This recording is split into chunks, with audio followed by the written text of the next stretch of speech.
Добрый день. Тема сегодня: синдром тревожного ожидания, сексуальная неудача, сокращенно СТОСН.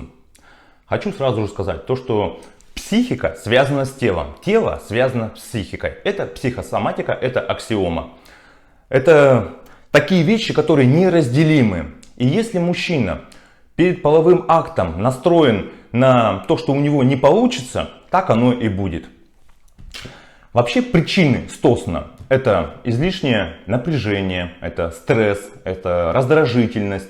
Это когда человек работает сутками, приходит домой, пара, там, муж, жена, парень, девушка хотят сексуального контакта, а у мужчины не получается. Опять же, это нормально. Это когда, возможно, был какой-то травмирующий опыт негативный, когда кто-то в прошлом что-то сказал мужчине, то, что у тебя маленький, у тебя там ты плохо удовлетворяешь меня, ты там, не знаю, неудачник или еще что-то. И он постоянно подтягивает теперь этот опыт в свою повседневную жизнь. Опять же, это является одной из причин СТОСНа.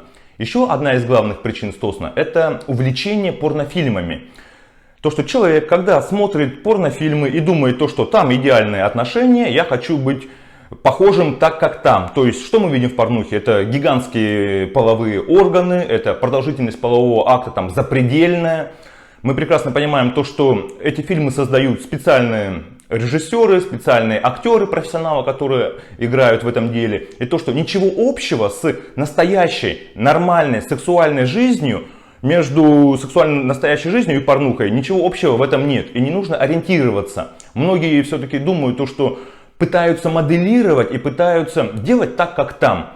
И смотрят на эмоции женщин в этих порнофильмах и так далее. Опять же, это следующая тема, про которую я хочу рассказать. Вернемся к СТОСНу, к синдрому тревожного ожидания сексуальной неудачи. Какие есть симптомы СТОСНа? Симптомы — это когда мужчина думает то, что вся проблема у него в физиологии, вся проблема у него в половых органах. Либо он какой-то не такой большой, как ему хотелось бы, либо у него какая-то инфекция. То есть он все сваливает на физиологическую причину, но на самом деле проблема психологическая. Также это когда проблемы с мастурбацией, с эрекцией. Как вообще выявить, это СТОСН или что-то другое? Если человек при мастурбации, у него есть семяизвержение и никаких нету боли, и весь процесс протекает нормально, то это как раз СТОСН, то есть проблема вся в физиологии. Часто, кстати, клиенты, как я уже говорил, пытаются, переложить ответственность, переложить вину на своего партнера, но только не на себя. Что делать вообще? Как лечить СТОСН? Как сделать так, чтобы была нормальная сексуальная жизнь? Чтобы был нормальный половой контакт с своим партнером, там муж, жена, там девушка, парень, ну опять же смотря кто. Кстати, у женщин есть аналог СТОСНа, и примерно тут все то же самое. Первое, что и самое основное, правильный сексуальный настрой — это половина успеха вообще. То есть не нужно моделировать, не нужно визуализировать какие-то негативные события, негативный опыт, то, что вот опять не получится или из чувства надо. Нет, это все нужно наоборот, наподобие аффирмации, думать то, что все получится, все будет хорошо, сейчас мы будем заниматься любовью. Также очень важно соблюдать 3 основных этапа сексуальных отношений. Это платоническая любовь, это эротика и сексуальный контакт. То есть платоническая любовь, когда мы думаем о партнере, когда мы визуализируем, представляем, когда мы желаем его, своего партнера сексуально.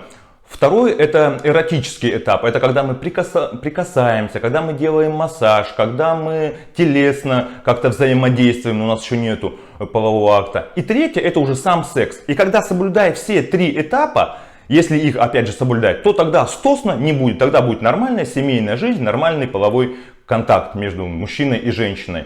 Также очень важно, я хотел сказать, то, что нужно создавать доверительную атмосферу, обстановку. Я прекрасно понимаю то, что у некоторых уже есть бытовуха, у некоторых есть рутина, и чтобы вырваться оттуда, нужно создать новые условия. То есть, не знаю, конкретный элементарный пример. Отвезти девушку на свидание или жену, когда вы последний раз ходили. Принести в вашу жизнь яркие краски, яркие ощущения, какое-то хобби организовать, взаимодействие между друг другом. Опять же, если есть проблемы, то поговорить об этом со своим партнером. То есть можно СТОСН попытаться решить самостоятельно. Если это не получилось, то тогда нужно обращаться уже к специалистам. Это психологи, это всевозможная терапия и направление у психологов. Это сексолог, где на терапии будет выясняться вторичная выгода. Почему выгодно не заниматься сексом с любимым человеком, с женой, с мужем и так далее. Также в процессе терапии раскроется много всевозможных аспектов, много проблем, которые будут решаться. Ну, тут самое главное, опять же, подытожиться. Если есть проблема, нужно ее решать. Сама по себе она не исчезнет. Я в своей практике и практика моих коллег рекомендую, даже не рекомендую, а делаю такие техники с клиентами, как нейротехники. То есть мы напрямую работаем с бессознательным, с установками, с барьерами, со страхом, с травмирующими событиями, с прошлым, возможно, каким-то негативным опытом сексуальным. Нейротехники в этом себя хорошо зарекомендовали. Также я люблю применять и вижу большую эффективность техники ДПДГ. Это дестабилизация и переработка движения глаз. Мы перерабатываем травмирующее событие. Мы не меняем прошлое, но мы меняем отношение к этому прошлому. И следующий инструмент, который любят применять специалисты в области СТОСН, это гипнотерапия. Я пока этим не занимаюсь, но мне это интересно. Я также хотел бы изучить этот метод и сейчас над этим работаю. В общем, подытожимся. СТОСН – это синдром тревожного ожидания сексуальной неудачи. Он на психологическом уровне, но не на физиологическом уровне.